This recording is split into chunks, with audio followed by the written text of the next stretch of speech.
Hi friends, welcome back my channel friends. Today వచ్చేసి మరొక useful ఇన్ఫర్మేషన్తో మేము ముందుకు వచ్చేసాను.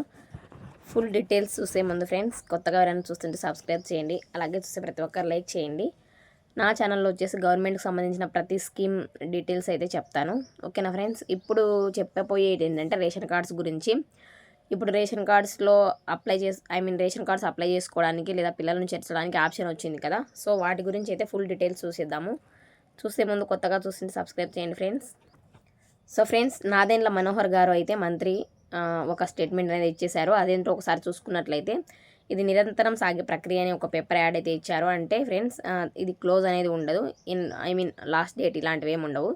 ఎన్ని రోజులైనా అప్లై చేసుకోవచ్చు, ఎప్పటికీ సైట్ ఆన్లో ఉంటుంది అన్నట్లు చెప్పారు. అంటే కొద్ది రోజులు అప్లై చేసి మళ్ళీ స్టాప్ చేయడం ఇలాంటివి అయితే ఉండవు. సో ఫ్రెండ్స్, అర్హత ఉన్న ప్రతి ఒక్కరికి బియ్యం కార్డులు ఇస్తాము. అలాగే వృద్ధులకి, వికలాంగులకి ఇంటి వద్దకే రేషన్ తెచ్చిస్తామని కూడా నాదెండ్ల మనోహర్ గారు చెప్పారు.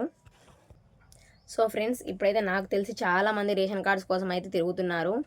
నాకు తెలిసిన వాళ్ళే చాలామంది తిరుగుతున్నారు. పిల్లలకైతే బర్త్ సర్టిఫికేట్ కావాలన్నారు, లేదా పెద్దవాళ్ళకైతే మ్యారేజ్ సర్టిఫికేట్ కావాలన్నారు. ఇలాంటివి అయితే చెప్తున్నారు. బట్ ఇలాంటి వాళ్ళందరి కోసం గవర్నమెంట్ అయితే ఒక గుడ్ న్యూస్ చెప్పేసింది. అదేంటో చూసేద్దాం. సో ఫ్రెండ్స్, ఇంతకుముందు అయితే కంపల్సరీగా కొత్తగా పెళ్ళైన వాళ్ళకు లేదా ఒంటరి మహిళలకి ఇలాంటి వాళ్ళందరికీ వచ్చేసి పెళ్ళైన వాళ్ళకైతే మ్యారేజ్ సర్టిఫికేట్ లేదా పెళ్లి కార్డు ఇలా ప్రూఫ్ అడిగారనమాట. సో దానివలన చాలామందికి పెళ్లి సర్టిఫికేట్ లేక చాలా అయితే ఫెయిల్ అయ్యాయన్నమాట అప్లై చేసుకోవడంలో. సో ప్రభుత్వం ఇదంతా గమనించి ఈనాడులో ఒక ఆర్టికల్ అయితే చూసి ఇచ్చిందనమాట.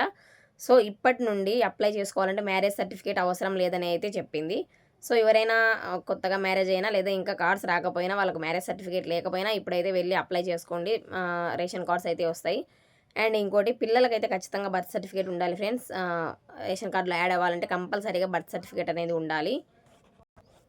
సో ఫ్రెండ్స్, ఒంటరి మహిళల గురించి తీసుకున్నట్లయితే, ఒంటరి మహిళ కానీ లేదా అబ్బాయిలు కానీ వీళ్ళ గురించి ఒకసారి చూసుకున్నట్లయితే ఫ్రెండ్స్, కంపల్సరీగా విడిపోయినట్లు విడిపోయినా కూడా 1 year 2 years ఇలా కాదు, 4 years అయినా కాదు, 7 years కంపల్సరీగా విడిపోయినట్లు ఒక ప్రూఫ్ అనేది నిరూపించుకోవాలన్నమాట. ఇలాంటి వాళ్ళకి మాత్రమే సింగిల్ కార్డు వస్తుంది.